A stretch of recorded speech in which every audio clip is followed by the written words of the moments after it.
Bismillahirrahmanirrahim. Assalamualaikum warahmatullahi wabarakatuh. Perkenalkan, nama saya Nur Afnia dari kelas C. Saya akan mempresentasikan video pembelajaran mata kuliah pendidikan agama Islam. Alhamdulillahi rabbil alamin wa bihi nasta'inu ala umurid dunya waddin wassalatu wassalam ala asyrafil mursalin wa ala alihi wa sahbihi ajma'in amma ba'du. Pertama-tama, marilah kita sampaikan rasa puji dan syukur kita kehadirat Allah Subhanahu wa Ta'ala, Tuhan semesta alam, yang tak henti-hentinya telah memberikan hidayah dan nikmatnya. Tak lupa, marilah kita sanjungkan solawat serta salam kepada junjungan kita, Nabi besar Muhammad Sallallahu Alaihi Wasallam, yang telah membawa kita keluar dari zaman kegelapan menuju zaman yang terang benderang seperti saat ini. Salam sejahtera untuk kita semua. Selamat pagi, Ibu Sukmawati SAG MPDI selaku dosen mata kuliah pendidikan agama Islam, dan selamat pagi untuk teman-teman semua. Baik, saya akan menjelaskan bab 1 yang berjudul Mengapa dan Bagaimana PAI diajarkan di perguruan tinggi. Pembelajaran dimaknai sebagai usaha belajar yang dilakukan oleh peserta didik yang pada prakteknya didasarkan pada sebuah teori yang jelas dengan harapan menghasilkan sesuatu perubahan pada dirinya, baik berupa pengetahuan, sikap maupun keterampilan. Pembelajaran mengandung makna suatu proses komunikasi yang terjadi secara dua arah yang dilakukan oleh seorang pendidik dengan peserta didikannya, sedangkan belajar hanya usaha yang dilakukan oleh peserta didik. Menurut Ahmadi, pendidikan Islam ialah segala usaha untuk memelihara dan mengembangkan fitrah manusia serta sumber daya manusia yang ada padanya menuju terbentuknya manusia seutuhnya atau insan kamil sesuai dengan norma Islam. Adapun pengertian pendidikan agama Islam menurut Ahmadi adalah usaha yang lebih khusus ditekankan untuk mengembangkan fitrah keberagaman subjek didik agar lebih mampu memahami, menghayati, dan mengamalkan ajaran-ajaran Islam. Secara umum, pendidikan agama Islam merupakan salah satu strategi pengembangan ketiga dimensi tersebut dan memberdayakan umat Islam dalam menghadapi berbagai tantangan yang ada. Program pendidikan agama Islam didorong untuk mampu mengembangkan keimanan dan ketakwaan mahasiswa sebagai calon ilmuwan dan tenaga profesional. Kualitas iman dan takwa yang diharapkan adalah yang pertama, mendorong manusia dinamis dan bekerja keras. Yang kedua, mendorong manusia selalu ingin tahu sehingga menjadi orang yang well-informed. Yang ketiga, menciptakan sifat dan kelakuan toleran tanpa harus kehilangan prinsip yang diyakini. Yang keempat, menumbuhkan sifat dan tingkah laku yang berkeadilan sosial. Yang kelima, mengangkat harga diri, kepercayaan, dan kemampuan diri bangsa sehingga muncul manusia yang mandiri dan bebas, progresif, berinisiatif, mempunyai pengendalian dan kemampuan diri, dan mengembangkan hubungan vertikal dan horizontal. Yang ketujuh, kualitas hidup bangsa yang iman dan takwa disempurnakan lagi dengan iptek. Pengembangan program pendidikan agama Islam tidak terlepas dari misi dan urgensi pendidikan agama pada umumnya yang dimuat dalam rumusan tujuan mata kuliah. Allah berfirman dalam Quran surah As-Sariyat ayat 56 yang berbunyi, Bismillahirrahmanirrahim, wa ma khalaqatul jinna wal ins illa liya'budun. Artinya, aku tidak menciptakan jin dan manusia, melainkan agar mereka beribadah kepadaku. Selanjutnya, saya akan menjelaskan bab 2 yang berjudul Bagaimana Manusia Bertuhan. Menurut Zohar, spiritualitas adalah kemampuan internal bawaan otak dan jiwa manusia yang sumber terdalamnya adalah inti alam semesta sendiri. Menurut Ahmad Suwaidi, spiritualitas adalah dorongan bagi seluruh tindakan manusia. Maka spiritualitas baru bisa dikatakan dorongan bagi respon terhadap problem-problem masyarakat konkret dan kontemporer. Jika manusia ingin mengetahui secara pasti mengenai hakikat dirinya secara benar, maka ia harus kembali ke penciptanya melalui pemahaman dan penyelidikan terhadap firman-firmannya, Al-Quran dan hadis. Hal ini sangat beralasan karena Al-Quran merupakan kitab suci terlengkap yang diturunkan Allah ke bumi. Kandungannya meliputi segala aspek kehidupan. Dalam pandangan Islam, manusia diberi dua kedudukan yang mulia oleh Allah, yaitu sebagai hamba Allah, Abdullah, dan Khalifah Allah. Sebagai hamba Allah, manusia bertugas beribadah serta tunduk dan patuh kepadanya. Tujuan penciptaan manusia. Menurut Al-Quran, Allah menciptakan manusia agar ia beribadah kepadanya. Adanya keterbukaan pada yang adikodrati adalah fitrah manusia sejak dia lahir ke dunia. Manusia secara natur dapat merasakan yang gaib karena di dalam dirinya ada unsur spirit. Spirit sering digambarkan dengan jiwa halus yang ditiupkan oleh Tuhan ke dalam diri manusia. Dalam perspektif sosiologis, sebuah komunitas akan memberikan porsi yang besar bagi peran Tuhan dalam mengatur segala aspek kehidupan, manakala komunitas tersebut lebih banyak dikendalikan oleh common sense. Pendek kata, dalam masyarakat yang belum maju, tingkat pendidikannya setiap permasalahan selalu dikaitkan dengan Tuhan. Dalam perspektif teologis, masalah ketuhanan, kebenaran, dan keberagaman harus dicarikan penjelasannya dari sesuatu yang dianggap sakral dan dikultuskan karena dimulai dari atas, dari Tuhan sendiri melalui wahyunya. Argumen tentang Tuhan yang dikemukakan Al-Kindi dibangun atas 4 premis. Pertama, alam semesta bersifat terbatas dan dicipta dalam waktu. Kedua, pencipta harus bersifat esa. Ketiga, sesuatu ada karena adanya sebab-sebab lain. Keempat, wujud Tuhan dapat diamati dari keberadaan alam semesta sebagai makrokosmos. Allah Subhanahu wa Ta'ala berfirman dalam Quran surah Yasin ayat 60 yang berbunyi, A'udzubillahi minasyaitonirrajim. Bismillahirrahmanirrahim. Alam ahad ilaikum ya bani Adam alla ta'budus syaiton innahu lakum aduwwum mubin.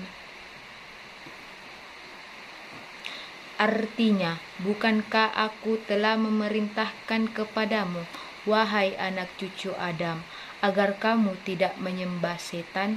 Sungguh, setan itu musuh yang nyata bagimu. Selanjutnya, saya akan menjelaskan bab 3 yang berjudul Bagaimana Manusia Bertuhan. Iman kepada Allah Subhanahu wa Ta'ala merupakan pokok dari seluruh iman yang tergabung dalam rukun iman. Karena iman kepada Allah Subhanahu wa Ta'ala merupakan pokok dari keimanan yang lain, maka keimanan kepada Allah Subhanahu wa Ta'ala harus tertanam dengan benar kepada diri seseorang. Jika iman kepada Allah Subhanahu wa Ta'ala tidak tertanam dengan benar, maka ketidakbenaran ini akan berlanjut kepada keimanan yang lain seperti iman kepada malaikat-malaikatnya, kitab-kitabnya, rasul-rasulnya, hari kiamat, serta qada dan qadarnya. Dan pada akhirnya akan merusak ibadah seseorang secara keseluruhan. Di masyarakat tidak jarang kita jumpai cara-cara beribadah seseorang yang tidak sesuai dengan ajaran Islam, padahal orang tersebut mengaku beragama Islam. Allah Subhanahu wa Ta'ala berfirman dalam Quran surah An-Nisa ayat 136 yang berbunyi, A'udzubillahi minasyaitonir rajim. Bismillahirrahmanirrahim. Ya ayyuhalladzina aminu billahi wa rasulihi wal kitabil ladzi nazzala ala rasulihi wal kitabil ladzi anzala min qablu wa may ya'fur billahi wa malaikatihi wa kutubihi wa rusulihi wal yaumil akhiri faqad dhalla dhalalan ba'id. Artinya, wahai orang-orang yang beriman, tetaplah beriman kepada Allah dan Rasul-Nya, yaitu Muhammad, dan kepada kitab Al-Quran yang diturunkan kepada Rasul-Nya, serta kitab yang diturunkan sebelumnya. Barang siapa ingkar kepada Allah, malaikat-malaikatnya, kitab-kitabnya, rasul-rasulnya, dan hari kemudian, maka sungguh orang itu telah tersesat sangat jauh. Ditinjau dari segi yang umum dan yang khusus, ada dua cara beriman kepada Allah Subhanahu wa Ta'ala. Yang pertama bersifat ijmali, yang kedua bersifat tafsili. Cara beriman kepada Allah Subhanahu wa Ta'ala yang bersifat ijmali maksudnya adalah bahwa kita mempercayai Allah Subhanahu wa Ta'ala secara umum atau secara garis besar. Al-Quran sebagai sumber ajaran pokok Islam telah memberikan pedoman kepada kita dalam mengenal Allah Subhanahu wa Ta'ala. Diterangkan bahwa Allah adalah Zat yang Maha Esa, Maha Suci. Dia Maha Pencipta, Maha Mendengar, Maha Kuasa, dan Maha Sempurna. Cara beriman kepada Allah Subhanahu wa Ta'ala yang bersifat tafsili maksudnya adalah mempercayai Allah secara rinci. Kita wajib percaya dengan sepenuh hati bahwa Allah Subhanahu wa Ta'ala memiliki sifat-sifat yang berbeda dengan sifat-sifat makhluknya. Sebagai bukti adalah adanya Asmaul Husna yang kita ketahui.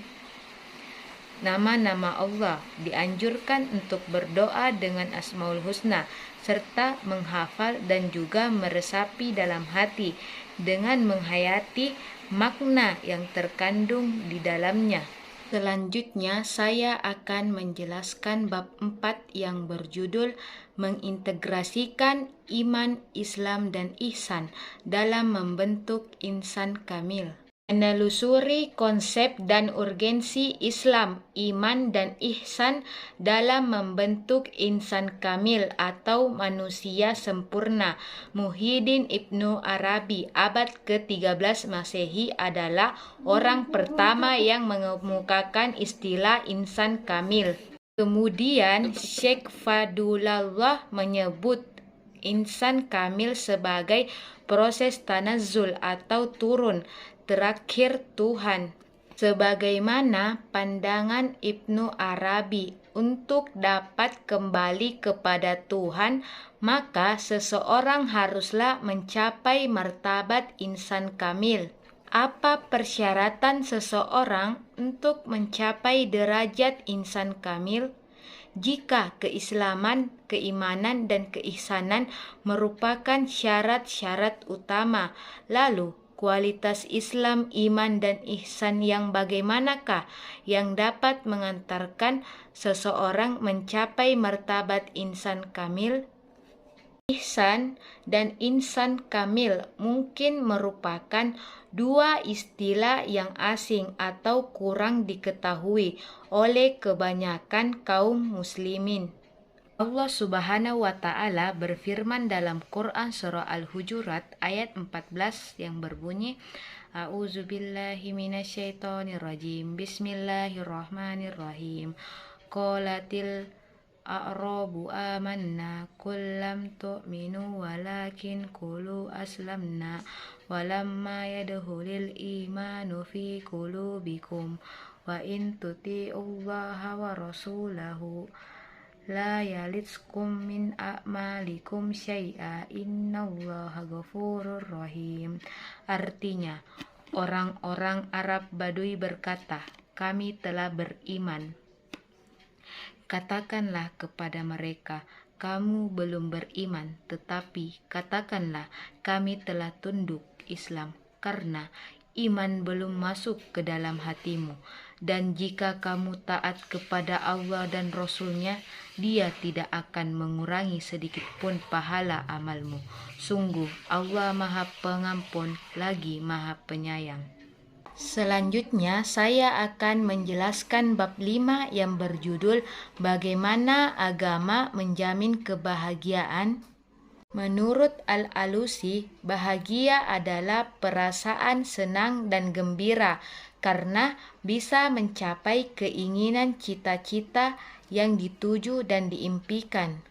Pendapat lain menyatakan bahwa bahagia atau kebahagiaan adalah tetap dalam kesenangan dan kesuksesan dunia sahaja. Berbeda dengan konsep di atas, Ibnul Qayyim al-Jauziyah berpendapat bahwa kebahagiaan adalah perasaan senang dan tentram karena hati sehat dan bekerja dengan baik. Hati yang sehat dan bekerja dengan baik bisa berhubungan dengan Allah, pemilik kebahagiaan. Pemilik kebahagiaan, kesuksesan, kekayaan, kemuliaan, ilmu, dan hikmah adalah milik Allah Subhanahu wa Ta'ala. Kebahagiaan dapat diraih jika kita dekat dengan pemilik kebahagiaan, yaitu Allah Subhanahu wa Ta'ala. Dalam kitab Mizanul Amal, Al-Ghazali menyebutkan bahwa as-sa'adah, bahagia, terbagi dua. Pertama, bahagia hakiki dan bahagia majasi. Bahagia hakiki adalah kebahagiaan ukhrawi, didapatkan dengan modal iman, ilmu, dan amal, kebahagiaan abadi dan rohani. Bahagia majasi adalah kebahagiaan duniawi, didapatkan dari orang beriman dan tidak beriman. Di antara kebahagiaan duniawi adalah harta, keluarga, dan kedudukan terhormat. Allah berfirman dalam Quran surah Ar-Rum ayat 30 yang berbunyi, A'udzubillahi minasyaitonirrajim. Bismillahirrahmanirrahim. Fa'akim wajhaka lid-daini hanifa fitratallahi allati fataran nasa 'alaiha la tabdila li khalqillah dzalikat dinul qayyim walakin aktsarun nasi la ya'lamun. Artinya, maka hadapkanlah wajahmu dengan lurus kepada agama Islam sesuai fitrah Allah, disebabkan Dia telah menciptakan manusia menurut fitrah itu. Tidak ada perubahan pada ciptaan Allah. Itulah agama yang lurus, tetapi kebanyakan manusia tidak mengetahui.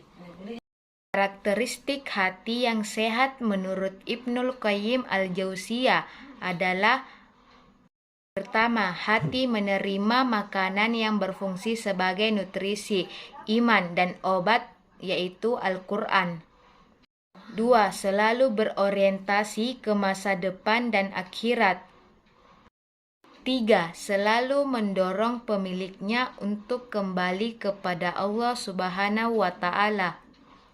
4. 4. Selalu berzikir atau mengingat Allah Subhanahu wa Ta'ala. 5. Jika kita lupa kepada Allah, maka segera sadar dan kembali mendekatkan diri. 6. Khusyuk dalam sholat, tidak mengingat hal lain. 7. Perhatian agar waktu tidak hilang sia-sia melebihi perhatian kepada manusia lain dan hartanya. 8. Hati yang selalu berorientasi terhadap kualitas amal. Itulah tadi pemaparan materi dari saya, lebih dan kurangnya mohon dimaafkan. Wabillahi taufiq wal hidayah. Assalamualaikum warahmatullahi wabarakatuh.